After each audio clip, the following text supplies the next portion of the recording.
सभी को नमस्कार। प्रश्नमाला 16.4 के आज हम भाग 16 पर हम आज यहाँ पर बात करेंगे। प्रश्न नंबर 5 पे। प्रश्न नंबर 5 में कहा है कि एक बेलन शीशे का बना हुआ है। क्या बना हुआ? बेलन किसका बना हुआ है? शीशे का बना हुआ है। तो हमें एक बेलन का चित्र बनाना है। यहाँ पर मैंने आपसे कह रखा है प्यारे विद्यार्थियों, जैसा जैसा वो कहे वैसे वैसे चित्र हमको बनाना है। ये एक बेलन बना दिया हमने।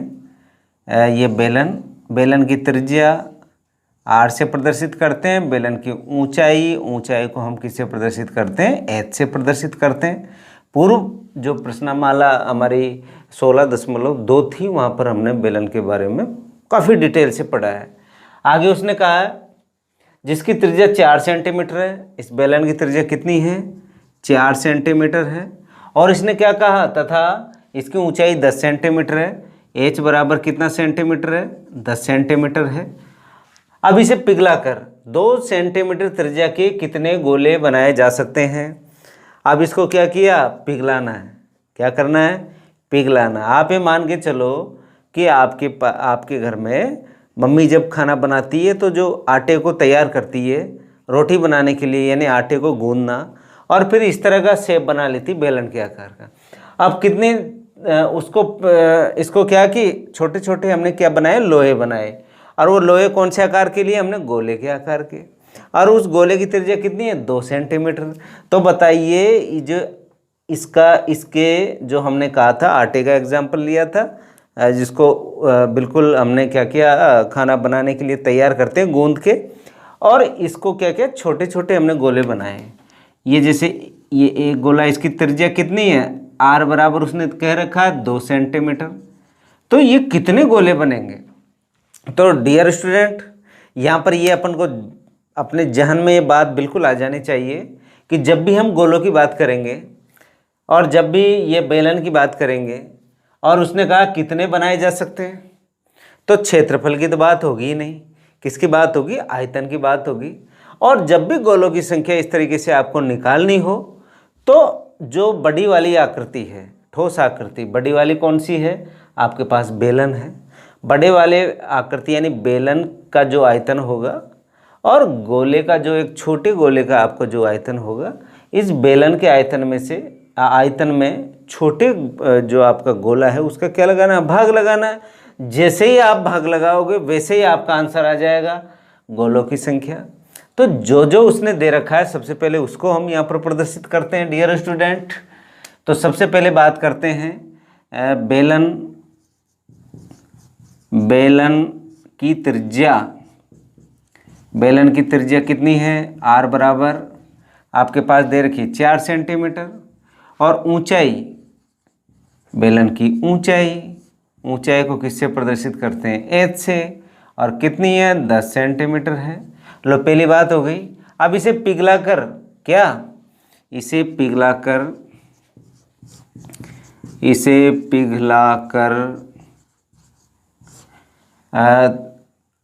त्रिज्या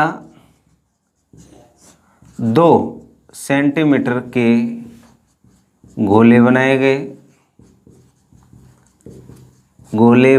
गए। ठीक है। अब क्या पूछा उसने? तो बताइए कितने गोले बनेंगे। क्या पूछा उसने? गोलों की संख्या पूछी है। तो यहाँ पर लिखेंगे गोलों की संख्या। मैंने अभी भी कहा था कि बेलन के आयतन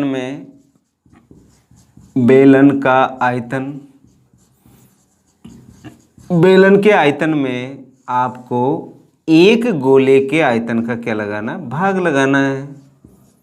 एक गोले का आयतन। ठीक है। अब देखिए बेलन का आयतन का सूत्र आप जानते हैं। आपको मैंने वहाँ पर बता रखा है कितना होता है बेलन का आयतन का सूत्र? पाई r स्क्वायर h, या मैंने लिखा पाई r स्क्वायर h बटा गोले का आयतन 4/3 इंटू पाई r की घात 3। ठीक है। अब मैं यहाँ पर मान रख रहा हूँ। मान रखने से पहले काट दो ना इसको। किससे कट रहा है? चलो मान रख ही देते हैं, हमने कन्फ्यूज हो जाओगे क्योंकि ये r अलग है और वो r अलग है। इनको थोड़ा अलग भी ले सकते हैं हम, ये ध्यान रखना। इसको जैसे इसको हम ले लेते हैं बड़ा R। क्या ले लें? बड़ा R। तो यहाँ पर भी हम इसको बेलन की त्रिज्या को बड़े आर से प्रदर्शित करेंगे, यहाँ पर भी बेलन की त्रिज्या को बड़े आर से प्रदर्शित करेंगे। और तो सारा एज इट इज है, इसको हमने छोटा आर त्रिज्या, क्योंकि थोड़ा सा अंतर दिखाना पड़ेगा आपको, नहीं आप कंफ्यूज हो जाओगे कि आर 2 लिखें या 4 लिखें। अब देखिए पाई की वैल्यू आपको पता 22/7 होती है। आर कितना है 4 × 4, एच कितना है 10 है, बटा यहाँ पर 4/3 इंटू पाई की वैल्यू 22/7, आर कितना है 2 × 2 × 2। अब जैसे जो कट रहा है उसको काट लेते हैं, 22/7 से 22/7 कट गया, 2 एकम 2 दून 4, 4 कट गया, 2 एकम 2, 2 दून 4। अब देखिए यहाँ पर आ गया 2 × 10, ये तो ऊपर है, नीचे कितना है 4 और 3 कहाँ चले गया ऊपर। देखो 2 एकम 2, 2 दून 4, 2 एकम 2, 2 पंजे 10, तो आपके पास आ गए 15। कितने आ गए? आप कहोगे सर हमारे पास जो आंसर निकल के आया वो आंसर कितना है 15 है। तो बताइए गोलों की संख्या कितनी हुई? गोलों की संख्या बराबर आपके पास कितनी आ गई डियर स्टूडेंट? 15 आ गई। तो जो ये बेलन है, इस बेलन को पिघलाकर जब हम 2-2 सेंटीमीटर के जो गोले बनाएंगे तो कुल गोले कितने बनेंगे? तो आपके पास इसका जवाब होगा कि सर कितने बनेंगे? 15 बनेंगे। इस तरह के प्रश्न परीक्षा में पूछे ही जाते हैं, ये ध्यान रखना। बिल्कुल बहुत इंपॉर्टेंट प्रश्न की श्रृंखला शुरू हो रही है यहाँ से। 5, 6, 7, 8, 9, 10 जितने भी आगे के प्रश्न हैं इनमें से परीक्षा में प्रतिवर्ष पूछे जा रहे हैं। तो कोई सी भी आकृति दे, दोनों आकृतियों के हमको चित्र बनाना है। चित्र बनाने के बाद में हमको ये प्रदर्शित करना है कि जैसे उसने कहा कि भाई बेलन है, बेलन को पिघला कर क्या बना दिया? गोला। अब बेलन नहीं देके अगर यहाँ पर शंकु दे देते तो हम शंकु का आयतन लिख देते थे और यहाँ पर क्या लिख देते? गोला लिख देते। अगर वो यहाँ पर बेलन और शंकु की जगह अगर वो घनघनाभ दे दे, उसको पिघला कर बनाना, तो आपको घनघनाभ का आयतन लेते। तो कोई सी भी आकृति दे और कोई सी भी आकृति दे तो आप इजी गोइंग इन आकृतियों का उपयोग करके और आप बड़ी आकृति में छोटी आकृति का भाग लगा दें। तो जो छोटी आकृति पूछी उसने, जैसे यहाँ पर गोला पूछा तो गोलों की संख्या आ जाएगी। तो इस तरीके से हमको यहाँ पर प्रश्न करना बड़े आसानी से, बहुत सीधे प्रश्न है, इसमें कैलकुलेशन बहुत सरल है। अब तक की कठिन थी, अब प्रश्न नंबर जो 5 से जो प्रश्न शुरू हो रहे हैं उसकी कैलकुलेशन बहुत सीधी है। आगे चलते हैं प्रश्न नंबर 6। प्रश्न नंबर 6 पर हम बात कर रहे हैं। यहाँ पर प्रश्न नंबर 6 में कहा गया एक खोखले गोले का गोलीय सेल 2 सेंटीमीटर मोटा है। आप ये मान के चले एक गोला है। क्या है? गोला। हमने यहाँ पर एक गोले का चित्र बनाया, ये गोला लिया हमने, ठीक है। ये हमने क्या ले लिया? यहाँ पर गोला ले लिया डियर स्टूडेंट, ये आपका गोला हो गया, ठीक है। और ये कितना मोटा है? 2 सेंटीमीटर। ये हमने 2 सेंटीमीटर मोटा ले लिया। आप कहोगे सर ये जो शेप है ये मोटाई कितनी है? 2 सेंटीमीटर की है। ये 2 सेंटीमीटर हमने क्या ले लिया? मोटा ले लिया, ठीक है। यदि इसकी बाह्य त्रिज्या 8 सेंटीमीटर है, बाह्य का अर्थ बाहर से, यानी बाहर वाली त्रिज्या कितनी ले ली हमने? 8 सेंटीमीटर।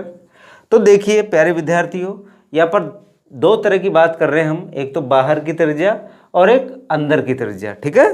तो आपके पास खोखले गोलीय जो सेल है उसकी बाह्य त्रिज्या तो कितनी है? यहाँ पर लिखते हैं खोखले गोलीय सेल की बाह्य त्रिज्या, ठीक है। जो बाह्य त्रिज्या है इस बाह्य त्रिज्या को मान लेते हैं R1। ये R1 बराबर कितनी दे रखी है? 8 सेंटीमीटर दे रखी है। तो खोखले गोलीय सेल की, अभी तो कौन सी ली हमने? बाह्य ली, तो अब आंतरिक त्रिज्या ले लेते हैं। ये आंतरिक त्रिज्या यानी अंदर की त्रिज्या, इसको R2 कहा मैंने। तो देखो बाहर की तो 8 है, अंदर की बात करें तो 2 माइनस हो जाएगा। 8 में से 2 गया तो कितना बचा? 6 सेंटीमीटर बचा। तो इस तरीके से हमने किसके लिए? आंतरिक त्रिज्या ले ली, इसको R2 से प्रदर्शित किया डियर स्टूडेंट। अब चलते हैं बात, उसने पूछा क्या है? उसने पूछा इसमें लगी धातु का आयतन ज्ञात करो। धातु तो यही लगी हुई है जो मैंने छायांकित भाग कर रखा है क्या? ये गोला है और आपको धातु का आयतन ज्ञात करना है। तो प्रश्नानुसार आपको क्या चाहिए? आपको चाहिए किसका आयतन? धातु का आयतन। तो धातु का आयतन बराबर, आपको पता है भाई ये जो बड़ा वाला गोला है उसमें से छोटे वाले गोले को क्या कर देना, घटा देना है। तो बड़े वाले गोले का आयतन 4/3 पाई r1⁻³ माइनस छोटे वाले का 4/3 पाई r2⁻3। बस अंतर क्या है, ये तो बड़ा वाले की आ गई, इसको हम कहते हैं बड़ा वाला गोला, और ये कौन सा हो गया, छोटा वाला हो गया। यानी बड़े वाले में से छोटे वाले को घटा दिया, ये बड़ा वाला इसमें से छोटा वाला घट जाएगा, तो केवल ये देखो ये जो 6 मैंने किया वही तो मान आएगा आपका निकल के। इसको थोड़ा सा कॉमन और ले लीजिए, 4/3 पाई कॉमन, क्या बच रहा है अंदर, ये r1⁻³ माइनस r2⁻3, ठीक है। मान रख देते हैं 4/3, पाई की वैल्यू कितनी है 22/7 है।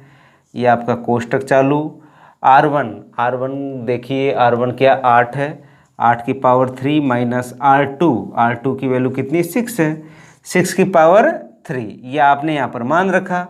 ये देखिए अब 4/3 इंटू 22/7 इंटू, अब 8 इंटू 8 512 होता है, यानी 8⁻³ यानी 512 माइनस 6⁻³ यानी 6 इंटू 6 इसका मान होता है 216।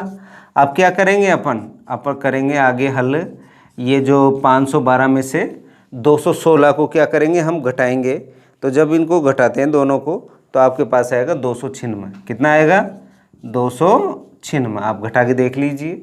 देखिए 12 में से 6 गए तो 6 बचे, 0, ये कितना 9, हासिल इधर चले गया था, 4 में से 2 गया, 2 बचा।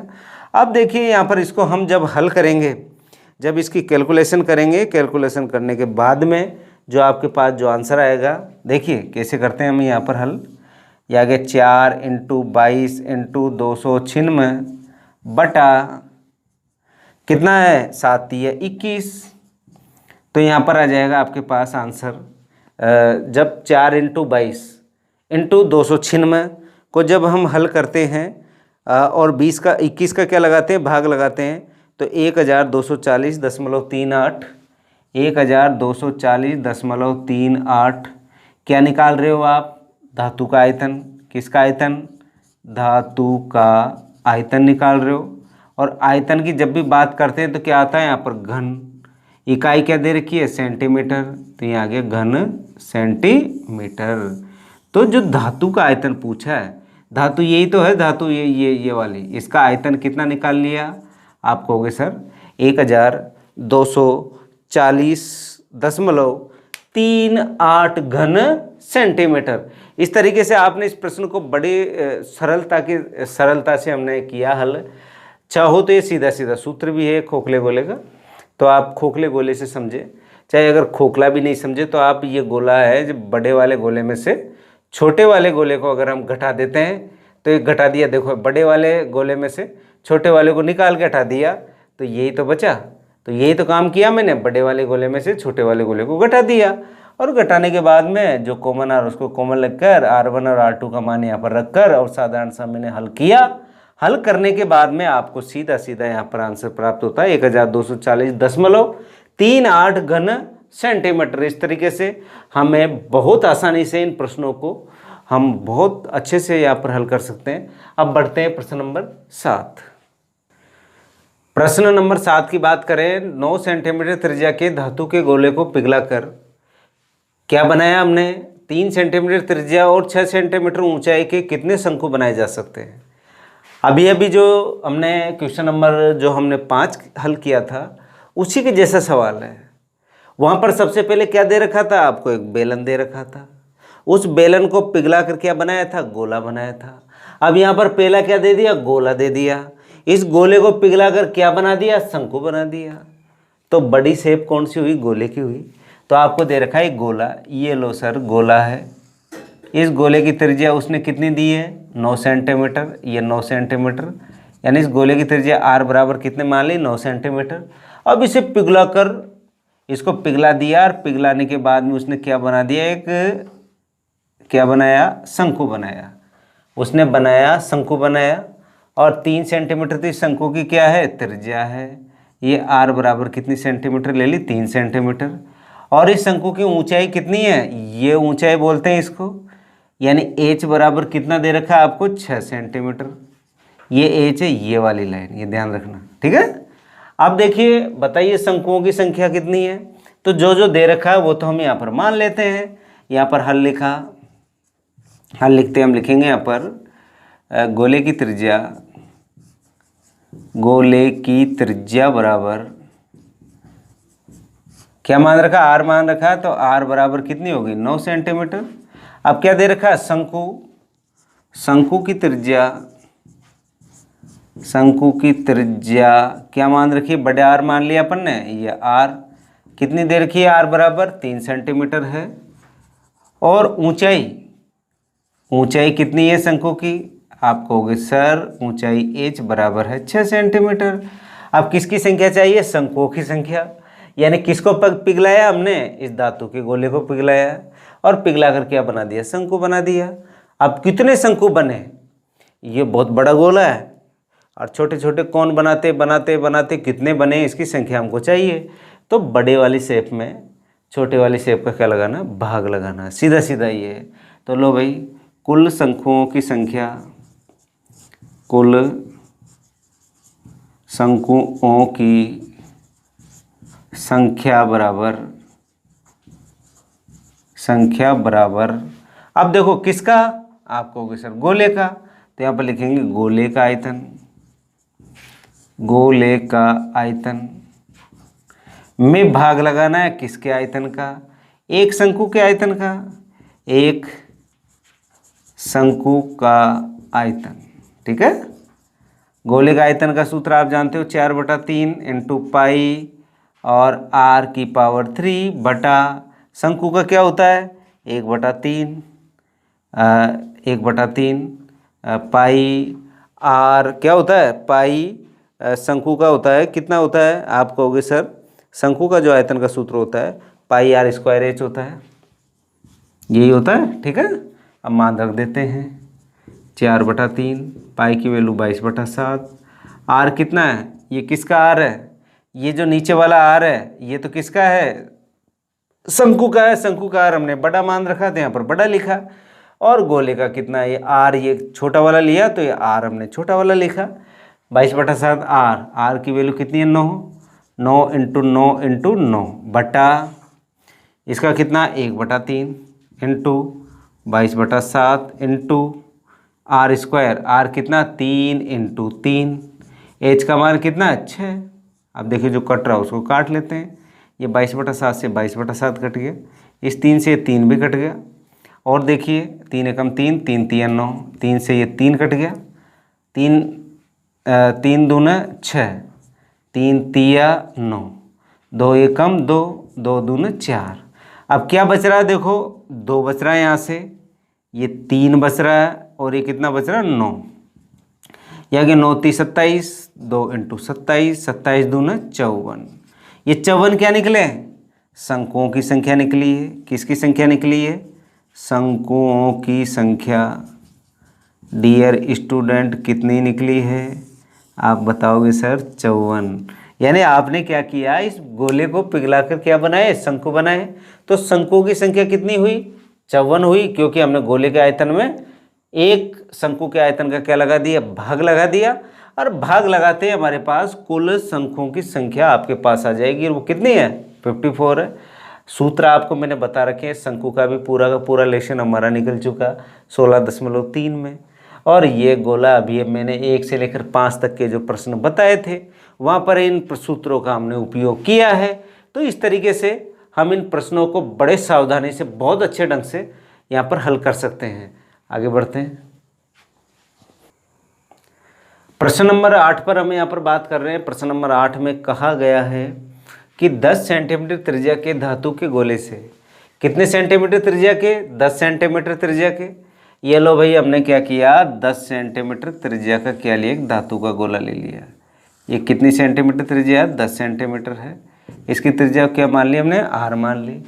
अब क्या किया, इस 10 सेंटीमीटर त्रिज्या के धातु के गोले से समान त्रिज्या के 8 गोले बनाए जाते हैं। कितने गोले, 8, 1 2 3 4 5 6 7 8। इनकी सबकी त्रिज्या क्या है, बराबर है। क्या है, त्रिज्या बराबर, यानी आर जो इसका जो त्रिज्या है ये आर है। क्या है, आर है, और क्या है, सबकी बराबर है। ठीक है। और इस प्रकार बने प्रत्येक का पृष्ठीय क्षेत्रफल ज्ञात करो, यानी प्रत्येक छोटे का क्या ज्ञात करना है आपको, पृष्ठीय क्षेत्रफल ज्ञात करना है। तो पृष्ठीय क्षेत्रफल कब निकलेगा, जब इन छोटे जो आपके गोले हैं इनकी क्या निकल जाए, त्रिज्या निकल जाए। तो आपको पता है ये बड़े गोले को पिघला करे तो उसने छोटे छोटे कितने गोले बनाए, 8 बनाए। तो इस बड़े गोले का आयतन और इस छोटे गोले का आयतन क्या होगा, बराबर होगा। यानी इधर वाला v और इधर वाला v क्या होगा, बराबर। v का मतलब आयतन से होता है, ये दोनों आयतन क्या होंगे, बराबर होंगे। जो दे रखा उसको सबसे पहले लिखते हैं। तो देखिए इसको मानते हैं गोले, धातु का गोला, धातु का गोला जिसकी त्रिज्या कितनी मानी हमने, r बराबर मान ली हमने 10 सेंटीमीटर, ये r लिखते हैं हम। ओके। अब देखिए इसको पिघला कर हमने क्या बनाए, छोटे छोटे गोले बनाए। कितने बनाए, 8 बनाए। और माना कि छोटे गोले की त्रिज्या, माना कि छोटे तो बनेंगे क्योंकि 8 बनेंगे, छोटे गोलों की त्रिज्या क्या बराबर है, इसलिए क्या मान लिया हमने, r मान लिया, r है। ठीक है।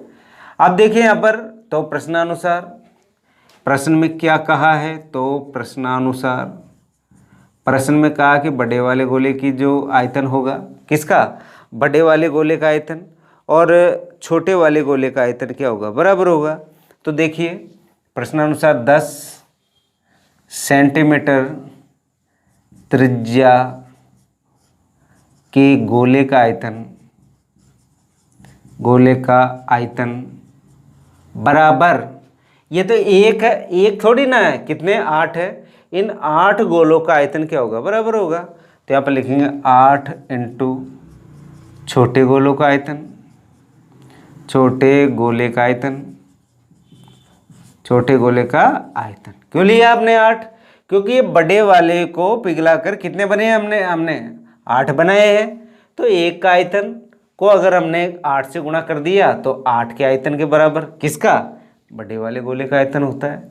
अब देखिए ये 10 सेंटीमीटर त्रिज्या वाले गोले का आयतन का सूत्र आपको पता है। गोले का आयतन का सूत्र क्या होता है, 4/3 क्या होता है, पाई r क्यूब। तो 4/3 पाई की जगह पाई r क्यूब सूत्र लिख लेते हैं। चलो इधर आ गया 8 इंटू 4/3 पाई r की घात 3, क्योंकि सूत्र तो एक ही है, वो भी गोला है, छोटा गोला है, बड़ा गोला, सूत्र एक है। अब देखिए 4/3 इंटू पाई की वैल्यू 22/7, r आपको पता है इसका कितना, 10 इंटू 10 इंटू 10 बराबर इधर कितना है, 8 इंटू 4/3 पाई का मान 22/7।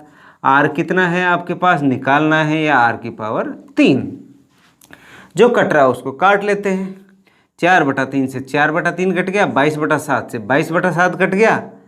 अब क्या बच रहा है डियर स्टूडेंट, आप कहोगे सर हमारे पास जो बच रहा है वो बच रहा है 8। कितना बच रहा है, 8 बच रहा है। अब देखिए यहाँ पर आपके पास बच गया 10 इंटू 10 इंटू 10, एक तो ये बच रहा है 10 की घात 3 बराबर, ये कितना है, 8 है, ये 8 r की पावर 3। ठीक है। अब क्या करते हैं, हम क्या करेंगे बताइए आप ये करते हैं, क्योंकि 8 है, इस 8 को भी क्यूब में बदल सकते हैं। 8 को क्यूब में बदलेंगे तो क्या आएगा, देखो 10 की घात 3 तो एज इट इज, 8 को क्या लिख सकता हूँ, 2r की पावर 3।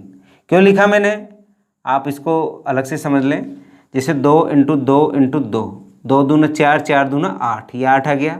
2 को कितनी बार लिखा मैंने, 3 बार, 2 की घात 3, r की पावर 3 पहले से ही है यहाँ पर। अब देखिए यहाँ पर ये 3 से 3 हट गया, क्या बचा, 10 बराबर 2r, तो r बराबर कितना हो गया, 10/2, तो r बराबर कितना, 5। यानी इसकी त्रिज्या, छोटे गोलों की त्रिज्या कितनी आ गई, 5, 5 सबकी 5 5 ही है, क्योंकि बराबर है, ये त्रिज्या सबकी क्या हो गई, 5 5 हो गई। तो r बराबर आपने निकाल ली 5। अब क्या पूछा उसने, इस प्रकार बने प्रत्येक गोले का पृष्ठीय क्षेत्रफल ज्ञात करो। ये जो छोटे गोले दे रखे हैं इनके क्या निकालना है, आपको पृष्ठीय क्षेत्रफल निकालना है डियर स्टूडेंट। तो देखिए यहाँ पर हम पृष्ठीय क्षेत्रफल निकाल रहे हैं। तो देखिए छोटे गोले का छोटे गोले का पृष्ठीय क्षेत्रफल। अब आपको पता है पृष्ठीय क्षेत्रफल 4 पाई आर स्क्वायर होता है। मैंने आपको जो पहला ही जो मेरा सूत्र था, मैंने आपको जो कल बताया था उसके बारे में यहाँ पर बताया है। यहाँ पर छोटा आर ही लेते हैं क्योंकि इसका छोटा ही माना अपन ने। तो यहाँ पर देखो 4 पाई की जगह पाई को पाई रहने दो क्योंकि आंसर पाई के रूप में ही है।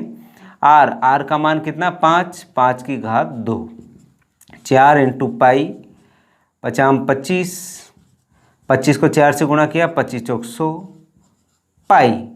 100 पाई क्या आ गया क्षेत्रफल।